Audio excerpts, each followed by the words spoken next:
my first road trip, I worked 1 year, not quite a year actually, because I graduated from high school, hired out in the railroad within a week and a half. So right out of high school, I'm a brakeman.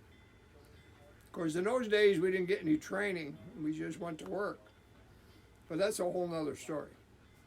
But I worked for like 11 months. Then I went in the Navy. Of course, the Vietnam War was a big-time deal at the time. So February of 1970, I got out, came back home. And by this time, my seniority I had enough seniority where I could hold a couple of jobs. But, you know, I knew I had a lot, you know, I've been gone for 4 years for one thing, and I knew I had a lot to learn, so I marked up on the extra board. And the first road crew I caught was SC 1920 between Whitehall, Rouse's Point, stay overnight, and then come back the next day. So I don't remember anything particular about going up, but on the way back in Plattsburgh, we set off at the barracks. Do you know where that is? I'm pretty sure, yeah. Yeah, it's up near the Dock Street. Of course, the Plattsburgh crew likes you to set off there because they don't have to go so far to get them. So we set off there, and it was in the morning. We were marked like 6:30 or something.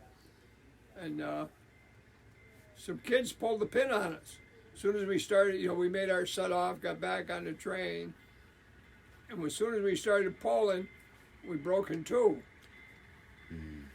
So it seems to me like it was 38 cars back.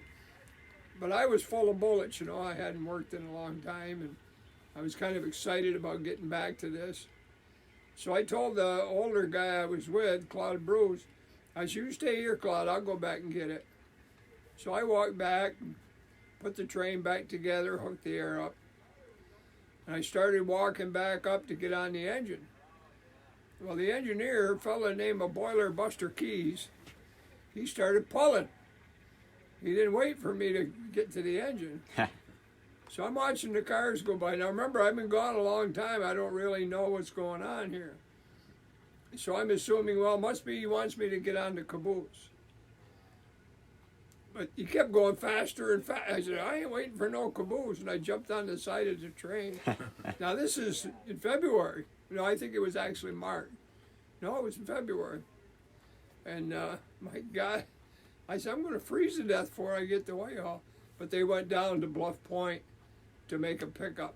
Of course, he knew that, but I didn't know that. Yeah.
My father was a brakeman, and I got to work with him quite a bit. Of course, he was head and shoulders above me in seniority. I could never hold the same job he was on, but once in a while I'd catch it off the extra board. You know, one of his guys would be off for whatever reason, and I'd catch the job. And there was a few times that I was conductor, because he never qualified for conductor, but I did. So once in a while they used me on a conductor with him, and that was, you know, I never did much conductoring with him. Now, was it around 92 or 3 when they had the big washout at Rockland there? where the engines went right over into the lake, right down to the bottom. And that wreck at Mullenbrook was, I think, just before Christmas, 1970. And one of the cars in the train was a load of Matchbox toys. You know, Matchbox trucks. And, you know, this is a boxcar full of them. So there's thousands and thousands of them in there. And, of course, when it was one of the head-end cars, so everything else smashed into it. Yeah. And that stuff was scattered all over the place. So the wreck crews come out of Whitehall up there. Just about every kid in Whitehall got a Matchbox truck that year. Probably still finding them down there.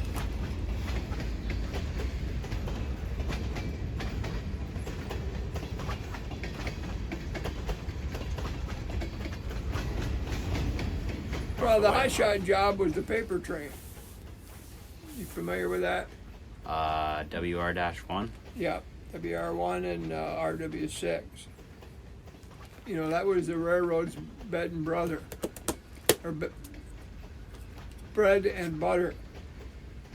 And that was a real hot shot. Of course, they had to get it into Rouse's Point by midnight, or before midnight, because they had to have time to switch it out and deliver it to Montreal. Part of it went to the CN, part went to the CP. But that was a hot shot because they had to pay per diem on the cars. Yeah. So they always tried to make that. And the same way coming south. They wanted them down so they could get back up. Did you ever ride the NJ north of Rouse's Point? Well, for a while we ran in, I never rode the NJ itself, but we used to run into Montreal. When CP first came here, we ran from Schenectady, New York to Montreal. Wow. Mohawk Yard to Montreal. And I took that job for just a short while.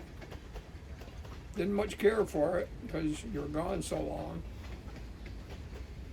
But I'm glad I did. We had another job that went to New York City. Nowadays, CP's 252 keeps outlawing because they call them in Montreal at, I don't know, 3 a.m., but they don't get going south for another 2 hours, and they outlaw it, usually just south of Whitehall.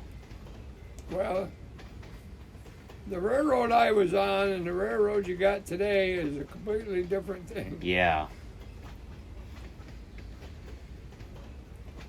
Things have changed. What was your favorite job you ever worked on the D&H? Well, I'd say the slate picker. You know, my father was on the slate picker when they had the sharks over there. Yeah. Oh, he hated them. Of course, most of the older guys did. With the sharks, there was no steps. Yeah. So you had to cling on to the side whenever you were moving. And then when you're switching, you got to hook the air hose and then you got to open the train line. Well, the train line, angle cock on the sharks, was on the far side of the engine, out of reach. So you had to climb up into the cab, go across the cab, climb down the other side. And most of the guys on that job were nearing pension.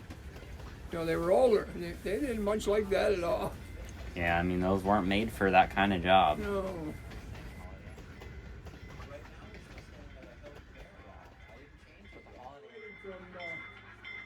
Basic training in Fort Benning, Georgia. Well, things started to fall apart in the 70s, but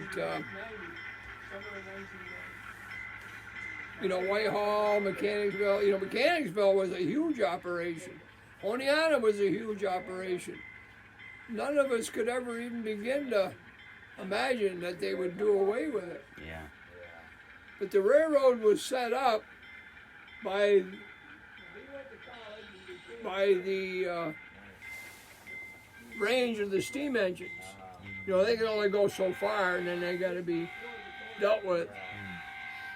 So Mechanicsville Oneonta, Whitehall, they were all set up to do that. Of course, the diesels, they can go forever. So they didn't really need these things, and eventually they did away with them. Now they closed Whitehall in December of 1981. And when they did, most of the older guys that could retired because they just didn't want to have to go out of town. Now at first we moved to Fort Everett. But Fort Everett was much too small to run a real operation. So they moved down to Saratoga. And Saratoga wasn't a whole lot better. Yeah. But they're still there. Yeah. But it was kind of a mess for a while. But, well, early 70s, we were still running on train orders. Okay. On the branch lines, anyway. Yeah. Most of the employees, is one of the things I really liked about the railroad, is almost everybody was a World War II veteran. So, you know, that was fascinating to spend hours in the cab with some of these guys. You know, some of them really had some experiences. They were all happy to be back.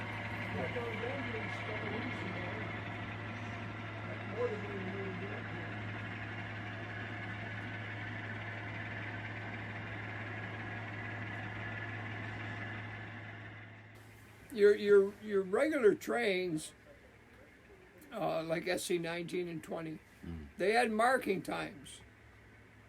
Now today they don't. They just call them when they want them. Yeah. But we had certain times, and they could mark you back, which they often did. But you had marking times, so you knew you were going to go to work within a few hours Yeah. of that particular time. Trains like WR1, RW6, you know, almost always was right on schedule. That was a hot shot. Now, I never did any passenger work because we still had our own passenger trains, but they all come out of Colony. Yeah. So I never worked there, you know, because you wanted to work close to home. You didn't want to go way down there if you didn't have to, and I never had to. I did work out of Mechanicsville, or Henry, Saratoga, Fort Everett. I owned Oneonta jobs. They were out of there, but it was always between Whitehall and Yeah. Oneonta. And like I say, Oneonta was a fascinating place. There was all kinds of trains running through there. Yeah.